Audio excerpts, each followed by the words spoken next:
আপনারা সবাই জেগে উঠুন। যারা সনাতনী তারা সর্বদাই সাহসী, তাদের কোনো ভয় নেই, তাদের মৃত্যু নেই। অচ্ছেদ্যম হয়মদার্যম হয়মক্লব্ধ শস্য এবচ নিত্য সর্বগত স্থানুর অচল হয়ম সনাতন। আত্মাকে ছেদন করা যায় না, পোড়ানো যায় না, শোকানো যায় না, তাকে জলে ডুবানো যায় না। সেই অবিনাশী আত্মা হচ্ছে আমার স্বরূপ।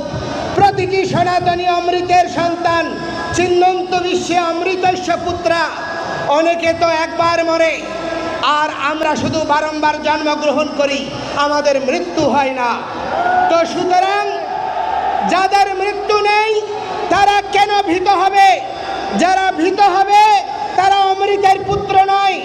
যারা ভীতু, যারা কাপুরুষ, তারা বঙ্গজননী সুদেষ্ণার পুত্র হতে পারে না।